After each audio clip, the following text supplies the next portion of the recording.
welcome to Happy Hour with Peg and Pete. Cheers. Cheers to you too.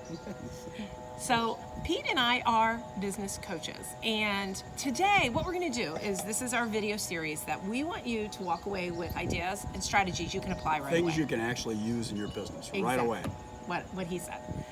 And so today, why don't we go ahead and come up with a great topic? What do you see, Pete? Well, one of the things we could talk about is just what are some of the common things that business owners run into when they're trying to grow and they just seem to have hit a wall and can't get it done.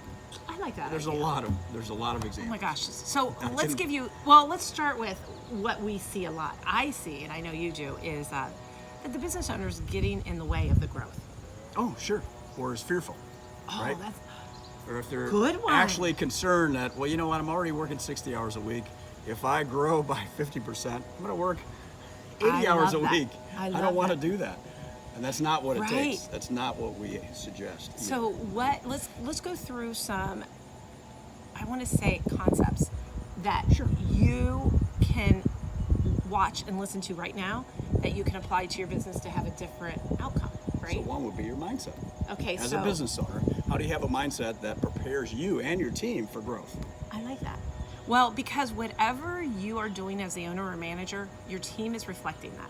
Well, you're always leading, whether you know it or not. They're always watching you. And we always like to say, we have one business right now who's having a bit of a cash flow issue. That happens. That It does. happens. It does. And so one of the questions is how many people are seeing that? Or do they see that you're calm, that you have the answers, that you're behaving with positivity, and that a can-do attitude and inspiring? You're confident. And you're confident. You have to be, whatever the circumstance is, you have to come across that way. It's the difference of you being a success or you having everybody panic and creating even more of an issue. So that's one. What about, I really like the line of choice. Do you want to describe the line of choice? So- well, I have a glass of wine, by the way. Oh, there you go. You go It's ahead not and the describe. line of choice. It's The line, of choice. So Yes. the line of choice would be, and we see this in some organizations that maybe not are performing as well as they could, there is blame going on around the organization. They're blaming others, blaming customers even, Yes. blaming clients. They give excuses for why things don't happen the right way, or they don't happen at all in some cases, or they deny that there's a problem in the first place. So that's blame, excuses, denial. You're in your bed, and if you're in there, you're not really making any progress. It's not a right? good thing. And generally, that organization will continue to drift downwards until something changes. Right. And above the line means that we're taking ownership for the whole situation, whether it's your own personal well-being, your family, or your business. Right. It's yours. You own it. You're accountable for the results that you get, whether they're good or bad, and you need to take action to get the results that you really want. So ownership, accountability, and results. Okay, so now I'm going to give you a story. It's story time. And you can have a glass of wine while I tell the story. Thank you. You are welcome. You may drink. So we have a client in the past that was allowing a lot of behavior, like what you just said. They were allowing people to blame each other, the employees. They were allowing, even they were doing it themselves, or they were just using excuses.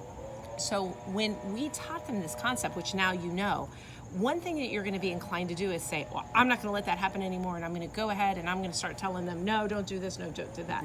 Okay. I want to pause you, because here's another thing that sometimes gets in the way of your business growing, is you don't set expectations with your team. What you do is you just tell them that's wrong or that's wrong. So if you're going to have a reset, wouldn't it be great to get your team together after you've thought through what you really want to, what's the outcome of what you want them to do, and then be open and honest with them about your involvement and how they got to the place in the first place, right? Right. If there is any. And Exactly. usually there is, right? I know I had a hand in this. I've let you do it this way for 2 years. Now we're going to change, guys. And here's why we're changing. And then that allows you to be able to hold them accountable to the expectations we set. Sure. And the reality of it is if you're looking at your business, you're getting what you tolerate. And that's when Actually, that's a point where you can write that down. If you're not driving, There you go. Write it down. You get what you tolerate. If you tolerate it in your business, if you allow it to happen, that becomes the standard. And you're the one that sets the rules for the whole organization, including how you treat your customers. So we want you to think about that periodically. Am I tolerating something I really don't want to accept? That is a good one. And so as homework, what we're going to do is always give you some tips and ideas of what you should apply. Is number one, have you reset or created an alignment with your team recently where they know the expectations and you all agree? And here's a tip. is you also agree on the consequences of when that expectation isn't met. And you have that conversation ahead of time so that when you're circling back to holding them accountable, They're not surprised. they're not surprised. Hey, we talked about this. We said if this happens, we're going to do A, B, and C. So take a look at your organization and determine whether or not you're happy with what you see in your office. Right. That'd be a good first step. That's a good first step. Hey, cheers on that. Cheers. So what we want you to do now is in the comments below, list some things that you might be having challenges with. We're going to do one of two things. Is number one, either do another episode about those Can. challenges, or we can directly talk to you and help you along your route. Because guess what? It takes a village. You are not alone, and a lot of times business owners think they're alone, and they're not. So any other things, parting, Pete? Cheers. Cheers.